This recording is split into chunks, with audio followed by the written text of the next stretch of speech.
Él es Elohe, el Dios poderoso. Génesis 33:20. Con el pastor Jesús Alvarado Umaña. Jesús Alvarado Umaña. Iniciamos.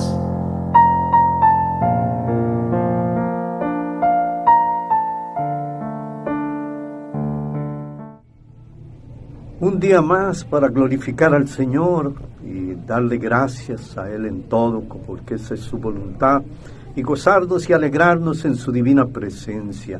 Oramos al Padre para que Dios bendiga este tiempo, este programa, a cada uno de mis hermanos que se llegan a conectar, y que Dios sea glorificado en todos, para gloria y alabanza de su precioso nombre. Padre, gracias por este día. Hoy bendecimos a nuestro Dios, que es bueno y para siempre su misericordia. Gracias por la preciosísima sangre de Cristo, que nos limpia de todo pecado. Que su preciosa sangre nos haga aceptables delante de nuestro Padre en este día. Gracias por tu misericordia. Amén. Buenas noches, hermanos, que el Señor les bendiga.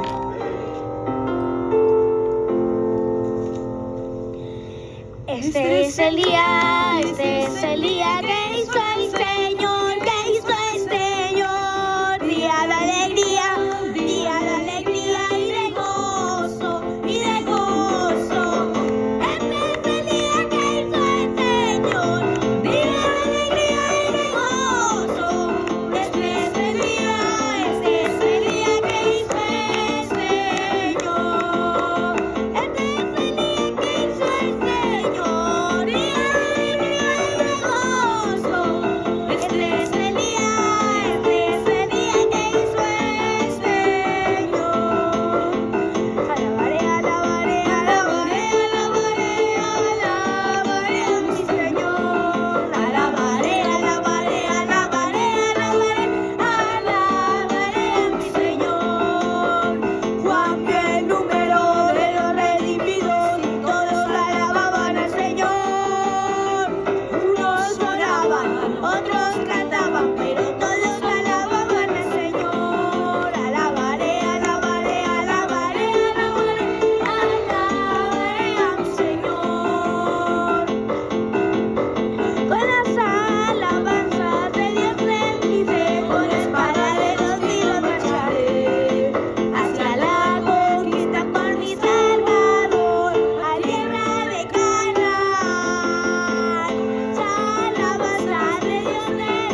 Jesús dijo: Dejad a los niños venir a mí, y no se lo impidáis, porque de los tales es el reino de los cielos. Mateo 19:14. Lectura bíblica a cargo de Sofía Aimé Hernández López. Desde el estado de Querétaro, México. Buenos días, hermanos, que Dios los bendiga, en el nombre del Padre, del Hijo y del Espíritu Santo. Alabad, siervos de Jehová, alabad el nombre de Jehová. Sea el nombre de Jehová bendito desde ahora y para siempre, desde el nacimiento del sol hasta donde se pone. Sea alabado el nombre de Jehová. Excelso sobre todas las naciones es Jehová, sobre los cielos su gloria. ¿Quién como Jehová, nuestro Dios, que se sienta en las alturas, que se humilla a mirar en el cielo y en la tierra? Él levanta del polvo al pobre y al menesteroso, alza del muladar para hacerlo sentar con los príncipes de su pueblo. Él hace habitar en familia a la estéril, que se goza en ser madre de hijos. Aleluya. Salmo 113. Amén, hermanos. Hasta luego. Y tomándolos en los brazos, poniendo las manos sobre ellos, los bendecía. Marcos 10:6. Oremos por el orfanato, sirviendo a los más pequeños en Acapulco, para que Dios lo haga una realidad en el ministerio de la Iglesia.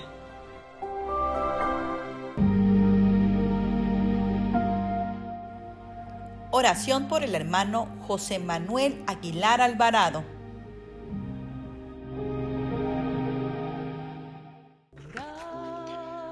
Bendiciones a todos mis hermanos, gracias a Dios por esta nueva oportunidad de orar juntos en congregación por este proyecto del orfanato, sirviendo a los más pequeños en Acapulco. Gracias a Dios por su gran misericordia con todos nosotros, por habernos hecho hijos por medio del sacrificio de nuestro Señor Jesucristo, que esa preciosa sangre del sacrificio en la cruz limpie nuestras vidas de todo pecado y nos presentemos hoy delante de nuestro Dios con nuestras manos en alto, dándole gloria, acercándonos al trono del que tiene autoridad, pidiéndole al Señor por este proyecto para que se haga su santa voluntad en él, y que como iglesia, Señor, nos des una nueva visión sobre este proyecto, que podamos cada uno de nosotros como iglesia tener una nueva visión y actuar conforme a tu voluntad, que es hacer justicia y socorrer al menesteroso. Porque tu palabra dice que Jehová, nuestro Dios, es Dios de dioses y Señor de señores, Dios grande, poderoso y temible, que no hace acepción de personas, que hace justicia al huérfano, que defiende a la viuda y ayuda al menesteroso. Señor, danos una nueva visión y un nuevo actuar, un nuevo corazón, Señor, para ser también como Job, que la palabra dice que él libraba al pobre que clamaba y al huérfano que carecía de ayudador. Que Job no comía bocado, sino comía consigo el huérfano. Señor, que con ese amor, que con esa misericordia, que con ese cuidado, pongamos nosotros también, Señor, nuestras manos en obra para que este proyecto salga adelante, Señor, con tu ayuda, bajo tu autoridad y bajo tu voluntad, Señor. Que como iglesia del Señor podamos reflejar el cuidado que siempre has tenido del huérfano y del necesitado, oh Padre Celestial. Te pedimos, Señor, te pedimos que escuches nuestro ruego, nuestra oración, y que sobre todo, Señor, nuestro corazón sea dispuesto a hacer la obra, Señor, en favor de los más pequeños en Acapulco, y también, Señor, de los ancianos que necesitan asilo en su vejez, Señor. Te ponemos, Señor, esta oración, esta necesidad en tus manos, junto con todos mis hermanos que hoy claman, junto con nuestro Señor Jesucristo que intercede con nosotros, para que el Espíritu Santo haga la obra primeramente en nosotros, para poder bendecir a los necesitados. Te lo pedimos, Padre eterno, en el nombre de Jesucristo, nuestro Señor. Amén.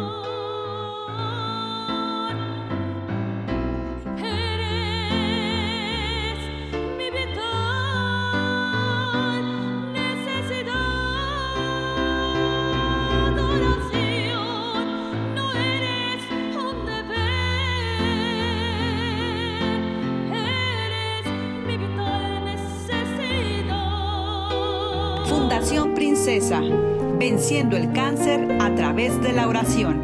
Fundación Princesa nace del corazón de Sara Alvarado Arias. El significado de Sara es princesa. Sarita, en su enfermedad, fue rodeada de la oración de muchos y en experiencia, ella tuvo la dedicación y el amor de orar por los que, igual que ella, padecían esta enfermedad, viendo resultados milagrosos en sus vidas.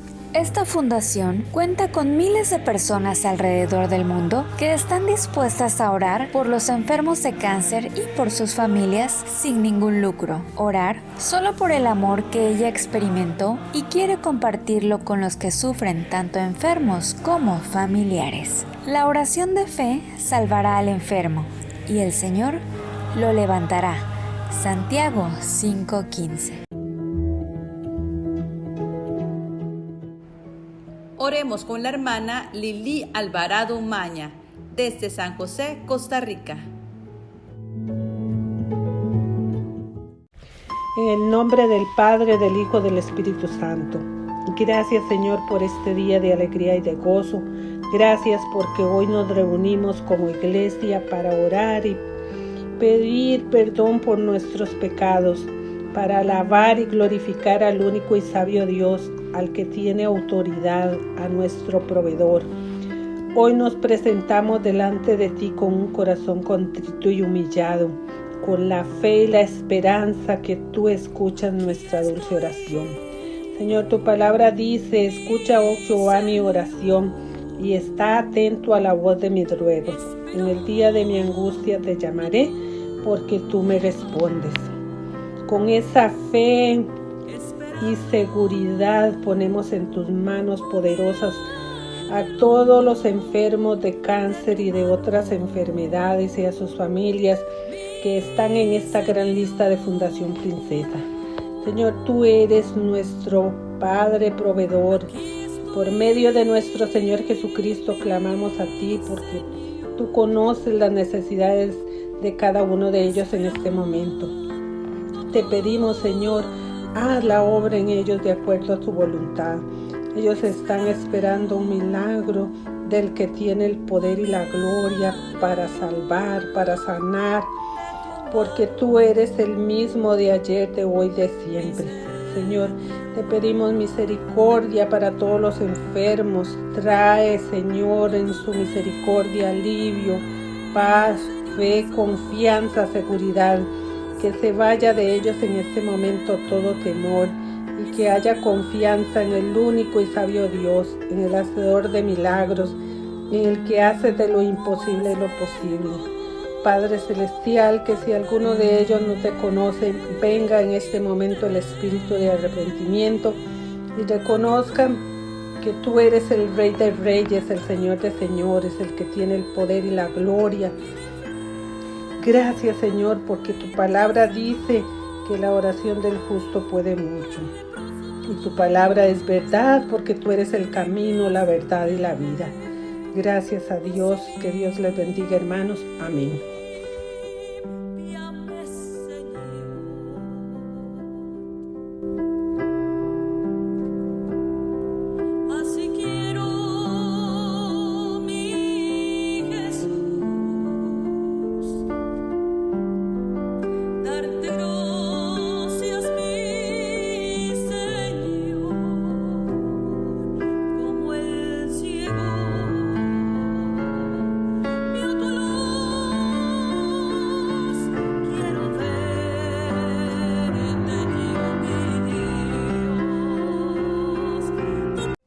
Escudriñad las Escrituras, porque a vosotros os parece que en ella tenéis la vida eterna.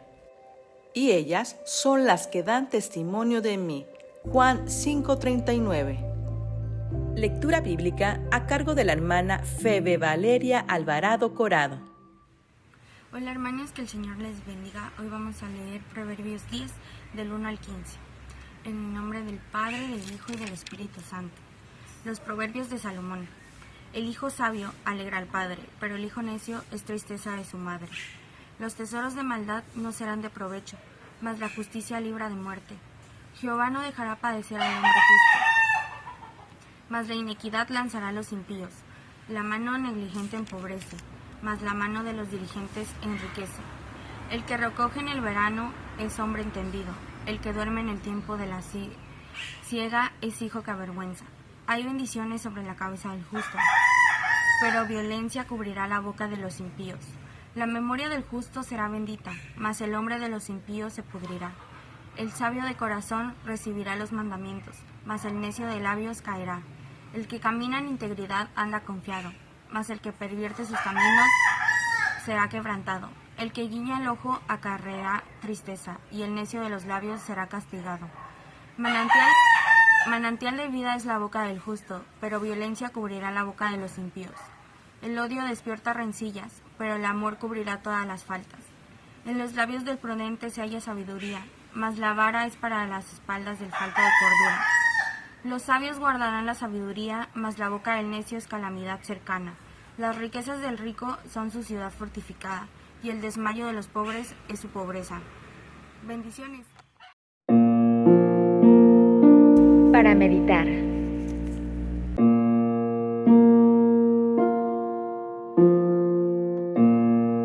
Considera lo que digo, pues el Señor te dará entendimiento en todo. Segunda de Timoteo 2:7. Un mundo sin pecado.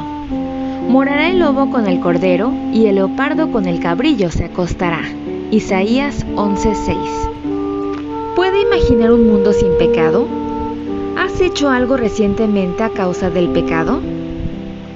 Como mínimo, te has quejado, te has preocupado, has refunfuñado, has acumulado cuando debiste haber compartido, te has alejado cuando debiste haber ayudado.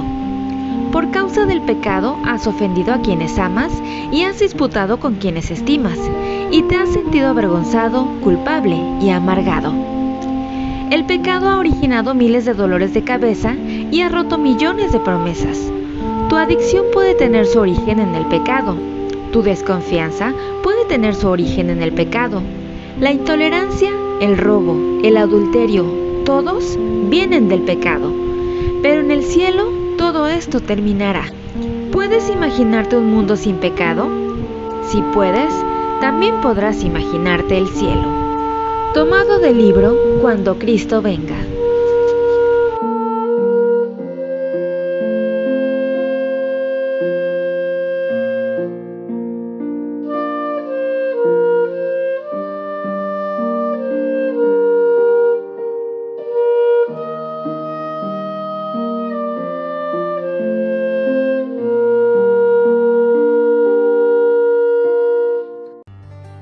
Antes bien, creced en la gracia y el conocimiento de nuestro Señor y Salvador Jesucristo.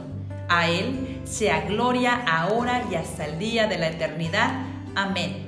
Segunda de Pedro 3:18.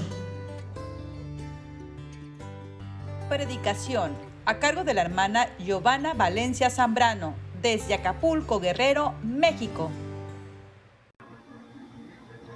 Buenas noches, hermanos, que el Señor les bendiga. Gracias a Dios por la oportunidad que me da de estar de nueva cuenta con ustedes. Vamos a iniciar con una oración. Padre Celestial, te damos gracias por este día, gracias por tu amor y por tu bondad. Que la sangre preciosa que nuestro amado Señor Jesús derramó en la cruz del Calvario nos limpie de nuestros pecados y nos haga aceptos ante tu presencia. Depositamos este momento en tus manos. Toma el control de lo que voy a decir. Toma el control de nuestras vidas, que esta palabra caiga en buena tierra y en su tiempo de fruto. En el nombre de nuestro Señor Jesús. Amén. El tema de esta noche, hermanos, es la justificación. En mi participación pasada ya les hablaba de este tema, entonces es la justificación parte 2. Como les comentaba en la ocasión anterior, queridos hermanos, el pecado es el único gran problema de la humanidad. Este problema tiene dos aspectos, uno interno y otro externo. Es decir, que los seres humanos tenemos un mal corazón y también tenemos malos antecedentes delante de Dios. Por tanto, el pecado nos contamina, ¿verdad? Contamina al hombre, pero también lo condena. La situación de la humanidad es apremiante. porque vive sin esperanza. Afortunadamente, en esa situación de oscuridad y desesperación, la luz brillaba. Así lo dice Mateo 4:16, en el nombre del Padre, del Hijo y del Espíritu Santo. El pueblo asentado en tinieblas vio gran luz, y a los asentados en región de sombra de muerte, luz le resplandeció. Nuestro Señor Jesús vino a salvarnos, a salvar a su pueblo de sus pecados, a salvarnos de nuestros pecados. Así lo leemos en Mateo 1:21. Y dará a luz un hijo, y llamará su nombre Jesús, porque él salvará a su pueblo de sus pecados. ¿Qué es la justificación, queridos hermanos? La justificación es la declaración de un juez y está basada en el cumplimiento de la justicia. No en que la justicia pasa por alto esos pecados, no, está basada en el cumplimiento de la justicia. Dios nos justifica, Él ve que nuestros pecados han sido pagados. ¿Por quién? ¿Por quién fueron pagados nuestros pecados? Por su amado Hijo, por nuestro Señor Jesucristo. La única forma que los pecadores arrepentidos, que nosotros podemos levantar la cabeza, es porque tenemos la seguridad de que nuestros pecados han sido pagados. Seguramente, hermanos, todos nosotros recordamos cosas terribles de nuestro pasado, pecados muy feos que cometimos. Pero podemos estar seguros que estos han descendido sobre nuestro Señor Jesucristo. Así lo dice Isaías 53:6. Todos nosotros nos descarriamos como ovejas, cada cual se apartó por su camino, mas Jehová cargó en él el pecado de todos nosotros. Nuestro Señor Jesucristo llevó nuestros pecados en su cuerpo. Así lo dice Primera de Pedro 2:24. Quien llevó él mismo nuestros pecados en su cuerpo sobre el madero, para que nosotros, estando muertos a los pecados, vivamos a la justicia, y por cuya herida fuisteis sanados. Algo en relación a esto mismo nos habla Romanos 4 del 6 al 8, como también habla David de la bienaventuranza del hombre a quien Dios atribuye justicia sin obras, diciendo: bienaventurados aquellos cuyas iniquidades son perdonadas y cuyos pecados son cubiertos. Bienaventurado el varón a quien el Señor inculpa de pecado. Aquí lo acabamos de leer claramente, ¿verdad? Bienaventurado el varón a quien el Señor inculpa de pecado. Dios no nos imputa, eso quiere decir que Dios no nos imputa nuestros pecados. Nuestros pecados han sido cubiertos, es decir, Él no los toma en cuenta. Así lo acabamos de leer en estos versículos 7 y 8. La paga de nuestros pecados fue imputada a nuestro Señor Jesucristo y pagada por Él. Nuestros pecados fueron comparados por nuestro Señor Jesucristo cuando Él vivió en esta tierra como una gran deuda monetaria. En varias ocasiones hemos leído cómo el Señor hacía esta comparación. Así lo dice Mateo 6:12. Y perdónanos nuestras deudas, como también nosotros perdonamos a nuestros deudores. Aquí lo vemos claramente, ¿verdad? Cada uno de nosotros debía una gran deuda a la justicia de Dios. ¿Cuán grande es esta deuda? Era esta deuda. En Mateo capítulo 18, como ya nos lo comentó en una participación nuestro hermano Marvin, y también nuestro pastor nos habló al respecto, el Señor enseñó una parábola en la que comparaba nuestra deuda, nuestros pecados, esa gran deuda que teníamos nosotros, cada uno de los seres humanos, hacia Dios, con la de un hombre que debía 10,000 talentos a su rey. Nuestra deuda a la justicia de Dios como ya lo vimos en esas ocasiones con nuestro hermano y con nuestro pastor, era una deuda de verdad muy grande. Pero nuestro Señor Jesucristo pagó esa deuda en la cruz del Calvario. Además de pagar nuestra deuda en la cruz del Calvario, nuestro Señor Jesucristo también nos bendice. Es decir, nos acreditó una bendición. Y esta la acabamos de leer ahorita en Romanos 4:6. Como también David habla de la bienaventuranza del hombre a quien Dios atribuye justicia sin obras. Por su obediencia perfecta como hombre, cuando el Señor Jesús vivió en esta tierra, Él produce una justicia positiva en los ojos de Dios. Nuestro Señor Jesucristo tomó su lugar como el postrer Adán. Así lo dice 1 Corintios 15:45. Así también está escrito: fue hecho el primer hombre, Adán, alma viviente; el postrer Adán, espíritu viviente. Nuestro Señor Jesucristo, el postrer Adán, triunfó precisamente donde el primer hombre, Adán, falló. Esto lo leemos en Romanos 5:19. Porque así como por la desobediencia de un hombre los muchos fueron constituidos pecadores, así también por la obediencia de uno los muchos serán constituidos justos.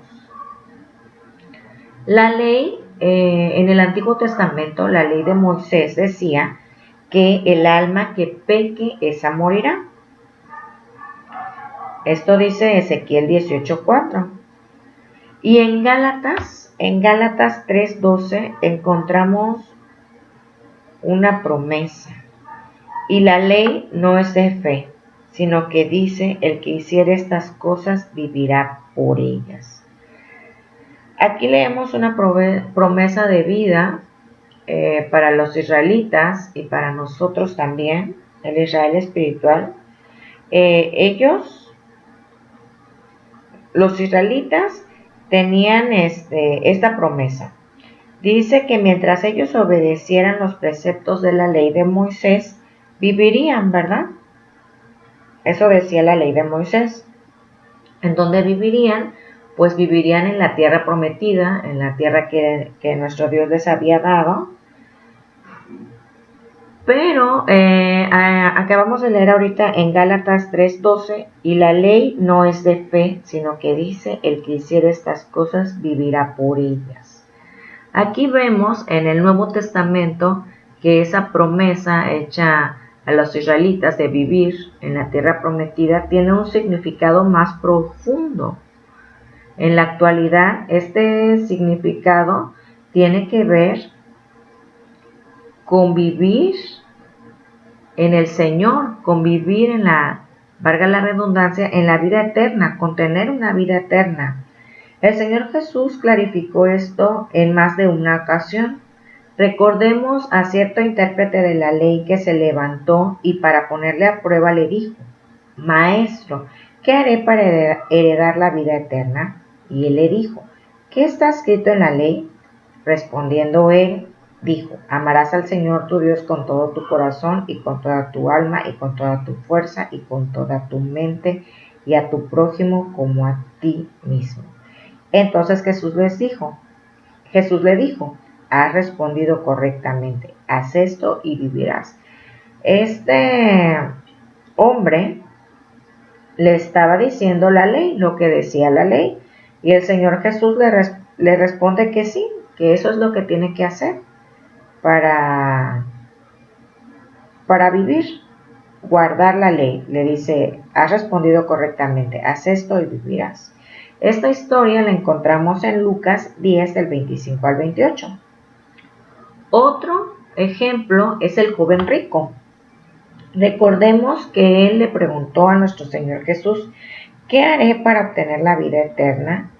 Y la respuesta de nuestro Señor fue: mas si quieres entrar en la vida, guarda los mandamientos. Esto significa que los que pueden guardar los mandamientos perfectamente pueden ganar o merecer la vida eterna. Aquí el Señor Jesús lo dijo. Aquí hay una cuestión, un pero. Solo una persona en la historia de la humanidad ha logrado esto, ¿verdad? Y fue nuestro Señor Jesucristo. Él cumplió toda justicia. Él no solo pagó por nuestros pecados, Él vivió una vida de perfecta justicia. Gracias a Dios, a su infinito amor, al infinito amor que nos tiene nuestro Señor Jesucristo, esa perfecta justicia también es acreditada a nosotros. Nuestro Señor Jesucristo no solo nos justificó delante de Dios, no solo cargó con nuestros pecados en la cruz del Calvario, también ahí nos acredita esta justicia. Y habiendo recibido el don de su justicia, tenemos el derecho a la vida. Así lo dice Romanos 5:17. Pues si por la transgresión de uno solo reinó la muerte, mucho más reinarán en vida por uno solo, Jesucristo, los que reciben la abundancia de la gracia y del don de la justicia. Aquí vemos que no solo la maldición que nos era debida cayó sobre nuestro Señor, sino la bendición que le era a Él debida cayó sobre nosotros. El apóstol Pablo expresa en Romanos 5 del 1 al 2, ya no estamos más bajo una maldición. Tenemos paz con Dios, paz de parte de Dios. Nuestros pecados han sido pagados. Él está en paz con nosotros. Podemos regocijarnos ahora en la esperanza de la gloria de Dios, hermanos. No solo no estamos bajo la maldición, ahora tenemos vida eterna. La vida eterna es una posición presente. Esto dice Juan 5:24. Algo muy importante es que la justificación es una vez para siempre. Esto significa que la justificación nos coloca en una nueva posición ante Dios. Esta nueva posición es por gracia, es por su gracia. Así lo dice Romanos 5:2, por quien también tenemos entrada por la fe a esta gracia, en la cual estamos firmes y nos gloriamos en la esperanza de la gloria de Dios. El significado de esta nueva posición que obtenemos ante Dios por su gracia tiene que ver con que los creyentes permanecemos en un estado de justificación aun cuando pecamos. Seguimos pecando, ¿verdad, hermanos? Aunque ya hemos sido justificados ante Dios, todo el tiempo pecamos. Pero esta justificación no se quita, Dios no la anula. Seguimos pecando y el tiempo que pasa en que cometemos un pecado y nos arrepentimos, en ese tiempo que pasa sin que nos hemos arrepentido, sin que le hemos confesado a nuestro Señor nuestros pecados, los pecados que vamos cometiendo cada día, el pecado, ese pecado que cometimos o esos pecados que cometimos en ese lapso no son imputados. Porque a diferencia de antes, es decir, de cuando el Señor no nos había encontrado, el Espíritu Santo de Dios ahora mora en nosotros. El Espíritu Santo de Dios nos incomoda, nos hace sentir mal cuando pecamos, hasta llevarnos al punto de bajar la cabeza y de pedirle perdón a nuestro Dios.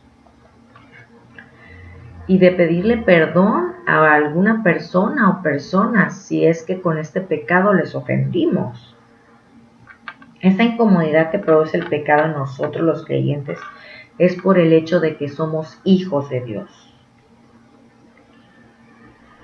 Nos encontramos luchando contra el mal que está en nosotros, contra el mal que hay en nuestro corazón, pero gracias a la gracia de Dios somos sus hijos. Dios a veces tiene que corregirnos, pero esto es algo totalmente diferente a un castigo y no quiere decir que Dios nos corrige porque se nos ha quitado la justificación, porque Dios ha dejado ya la justificación que nos dio en un principio a un lado. No quiere decir que por eso nos corrige o, como mal decimos nosotros, nos castiga. Dios me castigó. Alguna persona que enferma es porque Dios me castigó, o empieza a tener algún problema económico o de cualquier otra índole familiar. Ay, es porque Dios me está castigando. Y pudiera confundirse con que la justificación de Dios fue quitada en ese momento. No, Dios no nos castiga, Dios nos corrige. Dios corrige a sus hijos. La corrección de Dios, la disciplina de Dios, es un sufrimiento aplicado para nuestro bien. Como les comentaba, seguimos teniendo un mal corazón, seguimos teniendo áreas en nuestra vida que Dios debe tratar con ellas. Entonces, para eso aplica esta disciplina.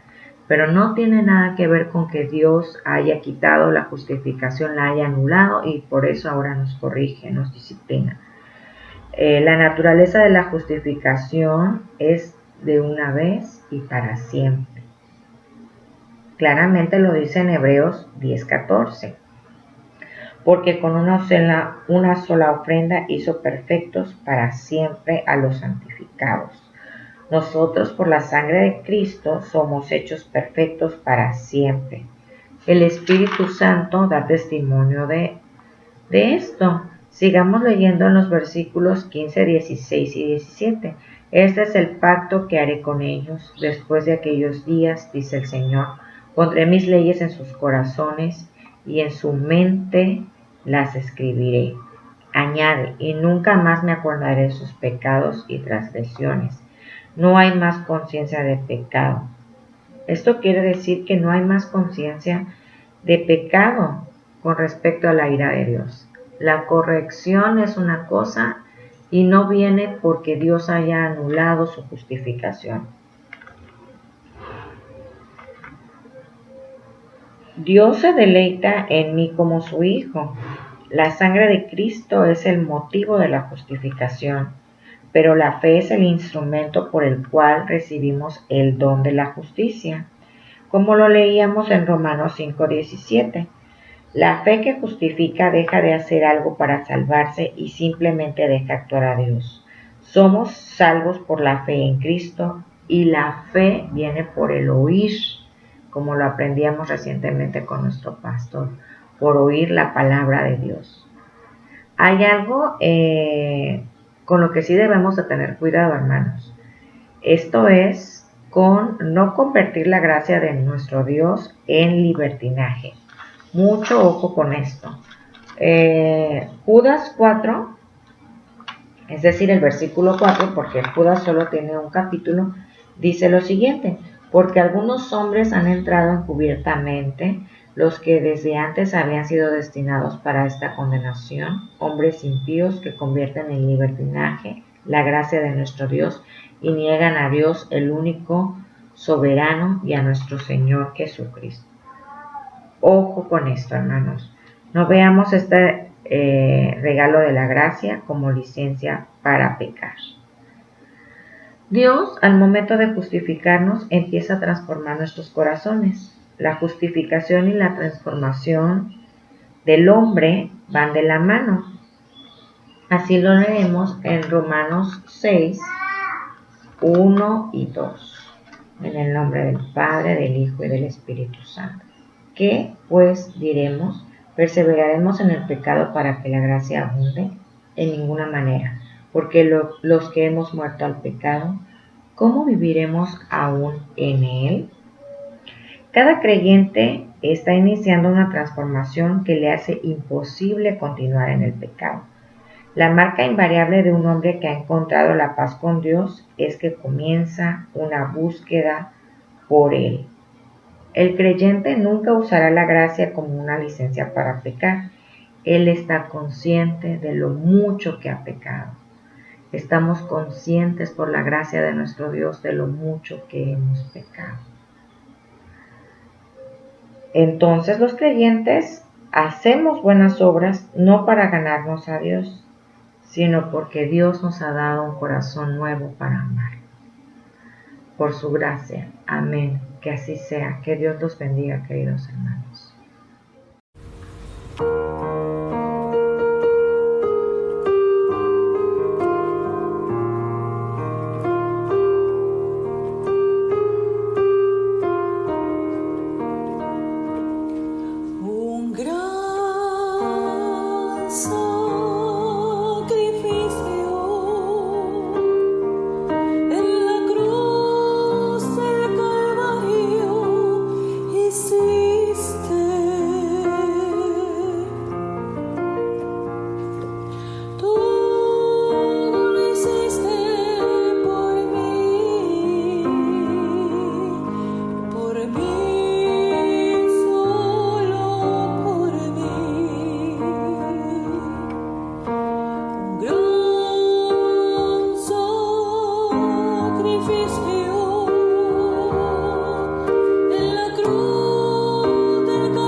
Dios bendiga a mi hermana Giovanna Valencia, Dios la guarde, la proteja siempre, y que la gracia de Dios sea derramada día a día en su vida, en su corazón, para seguir avanzando en Dios. Gracias a Dios por su palabra, bendícela, Señor, tu palabra es bendita, tu palabra, Señor, hará la obra para la cual tú la enviaste. Gracias, Señor Jesucristo, por tu pueblo, que la paz de Cristo reine en el corazón de todos los hogares y familias y nos dé descanso. En paz me acostaré y asimismo dormiré, porque solo en ti, oh Jehová, está mi confianza. Amén. Nos gozamos de poder invitarles a nuestro servicio el día de mañana, presencial, para orar por los enfermos y sobre todo para glorificar, exaltar y engrandecer y adorar a nuestro Dios juntos. Que Dios les bendiga y les esperamos el día de mañana. Amén.